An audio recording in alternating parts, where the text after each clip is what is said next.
జై భవానీ, నేను మీ సురేంద్ర అండి. గత 4 రోజుల నుంచి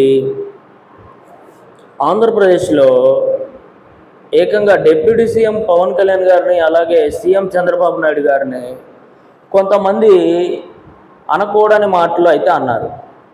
అలాగే డిప్యూటీ స్పీకర్ మన రఘురామ్ కృష్ణరాజు గారి గురించి కూడా కొన్ని మాటలు అనటం అయితే జరిగింది. నిజంగా ఈరోజు ఒకటండి, భారతీయ పౌరుడు ఏ ప్రభుత్వాన్నైనా, అంటే రాష్ట్ర ప్రభుత్వాన్ని కావచ్చు, కేంద్ర ప్రభుత్వాన్ని అయితే క్వశ్చన్ చేయొచ్చు. అది ప్రతి ఒక్క భారతీయ పౌరుడికి రాజ్యాంగ హక్కు. క్వశ్చన్ చేసే హక్కు మీకు ఉంది. దానిలో ఎక్కడా ఇబ్బంది పడాల్సిన అవసరం ఎవరికీ లేదు. కాకపోతే ఇక్కడ మితిమీరిపోతున్నారు చాలామంది.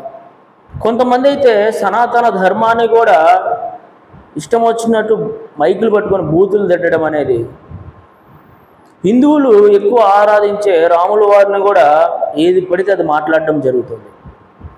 అంటే వీళ్ళకి మాట్లాడడం చేతకాకో, అంటే చాలామంది, నా ఉద్దేశం ప్రకారం మాటలు చేత కాకపోతే ఈ యొక్క బూతులు అనేది బయటకు వస్తాయి. మాటలు రావు. మాట్లాడడం చేతగానో వాళ్ళకి మాటలు రావు, బూతులే వస్తాయి నేను అనుకోవడం. ఈ ప్రశ్న రావత్, జడా శ్రావణ్, కేవీఆర్ అనే ఒక ముగ్గురు వ్యక్తులు, వీళ్ళలో ఇద్దరు యూట్యూబ్ స్టార్స్ అనమాట, రావణ్, కేవీఆర్. వీళ్ళు నిజంగా వీళ్ళని ఏంట్రా బాబు వీళ్ళు ఎలా తయారైపోయారు, సైకోల్లాగా తయారైపోతున్నారు నిజంగా. ఈవెన్ నేను మాట్లాడుతున్నాను ఇక్కడ పవన్ కళ్యాణ్ గారు కాదు, చంద్రబాబు నాయుడు గారు, ఈవెన్ జగన్మోహన్ రెడ్డి గారు కూడా ఇలా మాట్లాడితే ఖండించాల్సిందే. ఎవరైనా ఇలాంటి మాటలు అయితే వాళ్ళ ఇళ్లలో ఆడవారి గురించి కావచ్చు, ఎవరైనా కావచ్చు, వాళ్ళ పర్సనల్కి వెళ్ళకూడదు. వాళ్ళని తిట్టే హక్కు మనకు లేదు. ఇది మనం గుర్తుంచుకోవాల్సిన విషయం అన్నమాట. మరీ ముఖ్యంగా ఈరోజు నిజంగా ప్రశ్న రావత్ అనే వ్యక్తి పవన్ కళ్యాణ్ గారిని ఇష్టం వచ్చినట్టు మాట్లాడడం అనేది నిజంగా చాలా చాలా చాలా చాలా బాధ కలిగించింది నాకైతే. అలాగే ఈయన చంద్రబాబు నాయుడు గారిని మాట్లాడడం కూడా అలానే ఉంది. ఈ జడా శ్రావణ్ అనే వ్యక్తి చంద్రబాబు నాయుడు గారి గురించి, అలాగే ఈ రఘురామ్ కృష్ణరాజు గురించి ఈ జడా శ్రావణ్ ఏకంగా నాలుక కోసి పవన్ కళ్యాణ్ గారి చేతికి ఇస్తానని మాట్లాడటం అనేది నిజంగా ఈ రాజకీయాలు అనేది ఒక రాజకీయ పార్టీ ఆయనకు ఉండొచ్చు. ఆయన ఒక రాజకీయ పార్టీ అధినేత.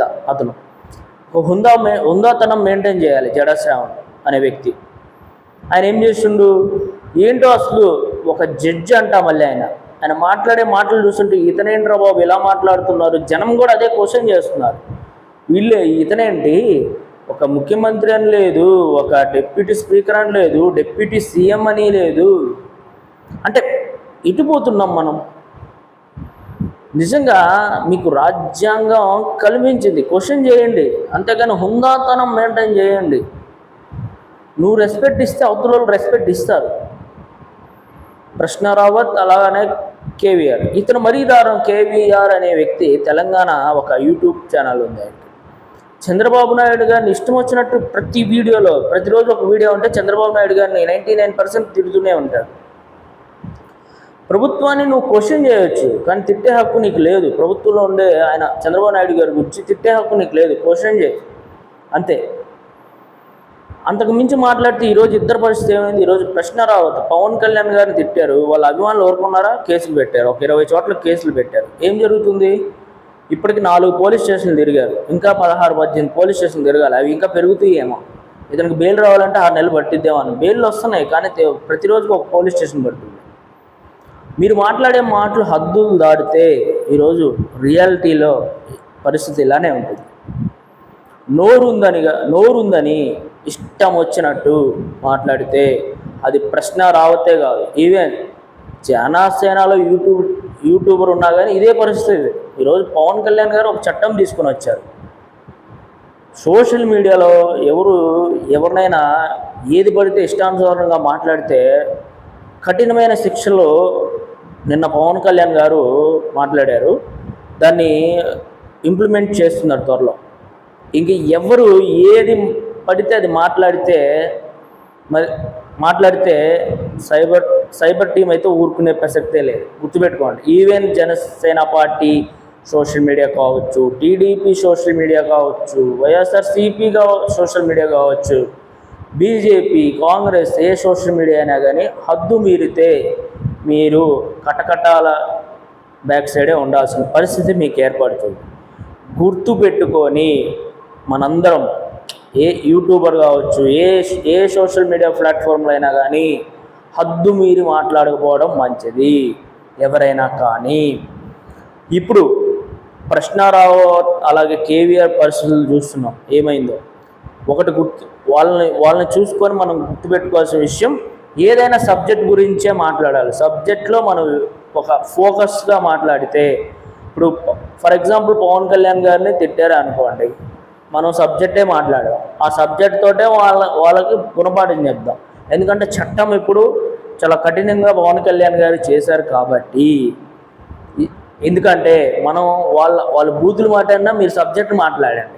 ఎందుకంటే మీరు సబ్జెక్ట్ మాట్లాడి వెళ్ళిపోండి. తర్వాత ప్రభుత్వం పక్కాగా ఇప్పుడు ఆ బూతులు మాట్లాడిన వ్యక్తిని బరాబర్ జైల్లో వేసి అతనికి చేయాల్సిన శాఖ అయితే చేస్తారు.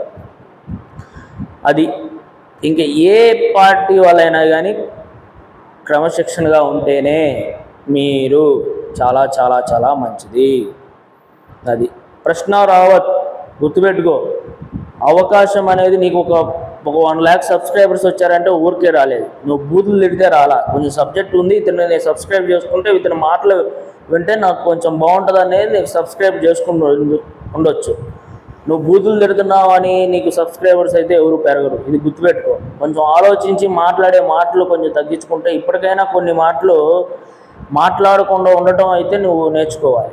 ఇప్పటికి కూడా నువ్వు అదే పందాలు వెళ్తావు అంటే మటుకి రానున్న రోజుల్లో నువ్వు చాలా ఇబ్బంది పడతావు. ఇలాగే చాలామంది మాట్లాడారు, ఈరోజు కాలగర్భంలో వెళ్ళిపోయారు. వాళ్ళల్లో నువ్వు ఒక్కడిగా తయారవుతావు అంతే. గుర్తుపెట్టుకు ప్రశ్న రావత్, నీ యొక్క జ్ఞానాన్ని 10 మందికి పంచి, కానీ నీ బూతుల్ని మటుకు ప్రజలకు పంచుకు. జనాలు చూస్తూ ఉంటారు, ప్రతిదీ గమనిస్తూ ఉంటారు. అది గమనించి నువ్వు మాట్లాడితే చాలా చాలా బాగుంటుంది అన్నమాట. అది ప్రతి ఒక్కళ్ళు ఈ రోజు నుంచి సోషల్ మీడియాలో ఏ పార్టీ అయినా కావచ్చు చాలా జాగ్రత్తగా, చాలా హుందాతనం మెయింటైన్ చేసి సబ్జెక్ట్ మాత్రమే మాట్లాడండి. బూతు పురాణం ఎత్తితే అది ఏ పార్టీ వాడైనా కానీ కఠినంగా శిక్షలు అయితే అమల్లో జరగబోతున్నాయి. గుర్తుపెట్టుకోండి. జై